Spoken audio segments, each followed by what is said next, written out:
আসসালামু আলাইকুম প্রিয় কৃষক ভাইরা, কৃষক সেবা চ্যানেলে সবাইকে স্বাগতম। দেশ এবং দেশের বাইরে থেকে যারা এই ভিডিও দেখছেন সকলকে অসংখ্য ধন্যবাদ জানিয়ে শুরু করছি আজকের আলোচনা। আজকের আলোচনায় আমি আপনাদেরকে জানাবো, যারা সিম চাষ করেন, সিম চাষের ক্ষেত্রে যে ফুল ঝরে যাওয়ার বিষয়টা থাকে, প্রধান যে 4টা কারণ রয়েছে সেই 4টা কারণ নিয়ে আলোচনা করব।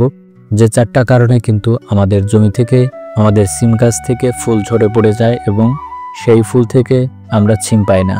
প্রিয় কৃষক ভাইরা, আপনারা যদি এই 4টা কারণ সঠিকভাবে মেনে এবং এর সঠিক সমাধান যদি নিয়ে আসতে পারেন, তাহলে কিন্তু আপনারা আপনাদের সিম থেকে প্রচুর পরিমাণে ফলন পাবেন। আর এখন শীতকাল, প্রায় শীতকাল এসে গেছে, আর এখন যদি আপনারা এই 4টা কারণ সহজে সমাধান করে নিতে পারেন, তাহলে কিন্তু প্রচুর ফলন পাবেন আপনাদের সিম থেকে। সিম গাছ থেকে প্রচুর পরিমাণে ফলন পাবেন। তাই ভিডিওটা খুবই গুরুত্বপূর্ণ। অবশ্যই ভিডিওটা না টেনে পুরো ভিডিও দেখবেন এবং 4টা কারণ সম্পর্কে বোঝার চেষ্টা করবেন। তো বন্ধুরা, চলুন শুরু করি আজকের এই গুরুত্বপূর্ণ আলোচনা। তার আগে বলবো, অবশ্যই আমার এই চ্যানেলটা সাবস্ক্রাইব করবেন এবং কৃষক সেবা চ্যানেলের পাশে থেকে চ্যানেলকে এগিয়ে নিয়ে যাবেন এবং সহযোগিতা করবেন। তো চলুন আজকের সে 4টা কারণ নিয়ে আলোচনা শুরু করি। 1 নম্বর কারণ, ছত্রাক আক্রমণ। অনেক সময় গরম আবহাওয়া এবং বৈরী আবহাওয়ার কারণে প্রচুর পরিমাণে ছত্রাকের উপস্থিতি দেখতে পাই। প্রচুর ফুল আসলেও কিন্তু ছত্রাকের কারণে সেই ফুলগুলো পচে যায়। ফুলের গোড়ার মধ্যে এক ধরনের পচন তৈরি করে, যা সহজেই ফুলকে ঝরিয়ে ফেলে। অনেক সময় দেখা যায় যে ফুলের পাপড়ি এবং পুরো ফুলের যে ডগাটা রয়েছে, সেই ফুলের যে ডগা, সেই পুরো ফুল কিন্তু পচে যায়। এরকম যদি হয়ে থাকে তাহলে কিন্তু অবশ্যই আপনাদের এই ছত্রাক আক্রমণকে রোধ করতে হবে, না হলে কিন্তু আপনারা একটা ফুলও ধরে রাখতে পারবেন না, আর কোনো সিম কিন্তু হবে না। আর এর জন্য আপনাদের প্রতি 7 থেকে 10 দিন পর পর ভালো মানের ছত্রাকনাশক ব্যবহার করতে হবে। যদি আপনাদের ছত্রাক আক্রমণ বেশি হয়, তাহলে অবশ্যই আপনারা বাজারে ব্যবহৃত অনেক ছত্রাকনাশক রয়েছে। তার মধ্যে আমি যদি বলি, সবচাইতে ভালো ছত্রাকনাশক সেটা হলো অ্যামিস্টার টপ। এই অ্যামিস্টার টপ যদি আপনারা ব্যবহার করেন, খুব সহজেই কিন্তু আপনাদের এই ছত্রাকজনিত রোগ ভালো হয়ে যাবে। আর আপনাদের ছত্রাক আক্রমণ যদি একটু কম থাকে, তাহলে অটো স্টেন বাজারে পাওয়া যায়। অটো স্টেন, যেটার গ্রুপ কার্বনডাজিম, অন্যান্য কোম্পানির কার্বনডাজিম রয়েছে, আপনারা যে কোনো একটা ব্যবহার করতে পারেন। এতে কিন্তু আপনাদের ছত্রাক আক্রমণ ভালো হয়ে যাবে। এই ছত্রাকের আক্রমণ যদি আমরা নিয়ন্ত্রণ করতে পারি, তাহলে কিন্তু এই সিমের ফুল পচে যাওয়া, ঝরে যাওয়া, এটা কিন্তু অনেক কমে যাবে। তাই কৃষক ভাইরা, আপনারা অবশ্যই এই ছত্রাক আক্রমণকে নিয়ন্ত্রণ করবেন, তাহলে আপনারা অবশ্যই কাঙ্ক্ষিত ফলন পাবেন। 2 নম্বরে যে কারণ রয়েছে, বোরন সারের অভাব।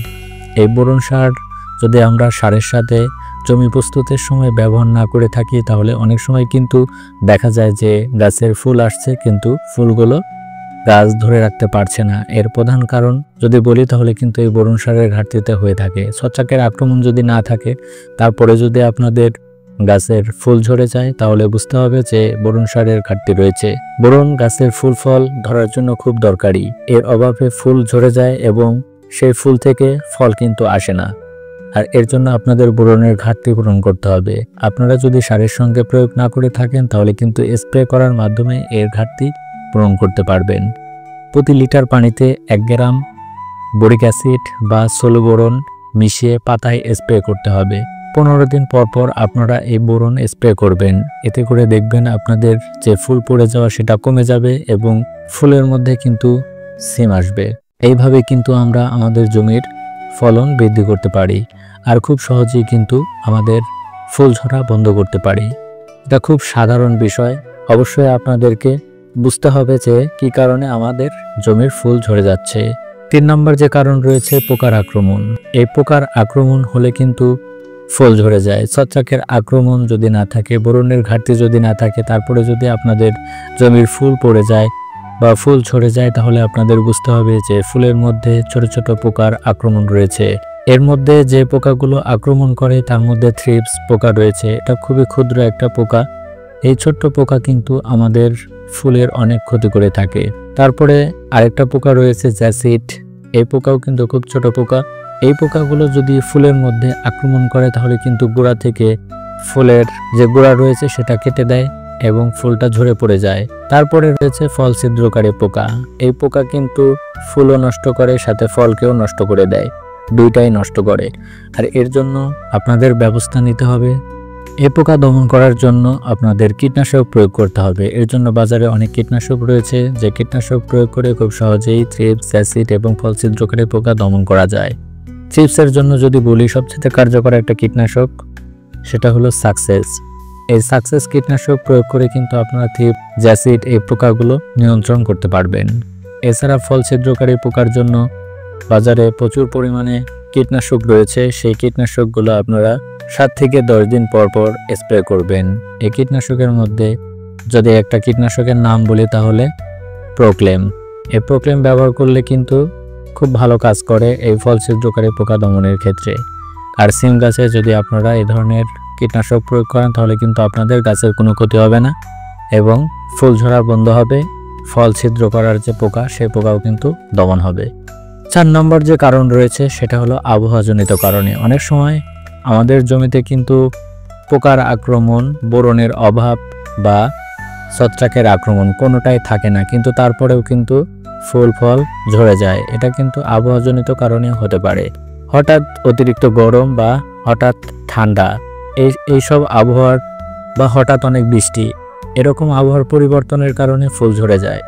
আর এরকম পরিবর্তনে যখন ফুল ঝরে যাবে তখন আপনাদের চিন্তিত হবার কিছু নেই। আবহাওয়া যখন ঠিক হয়ে যাবে তখন কিন্তু আবার আপনারা আপনাদের গাছ থেকে ফল পাবেন।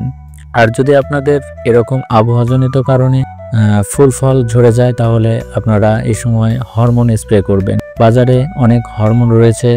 এই 4টা কারণ যদি চিহ্নিত করে ঠিকভাবে ব্যবস্থা নেওয়া যায় তাহলে অবশ্যই সিমের জমি থেকে ভালো ফলন পাওয়া সম্ভব। ফুল এবং ফল ঝরে যাওয়ার যে সমস্যা সেটাও খুব সহজেই সমাধান হয়ে যাবে।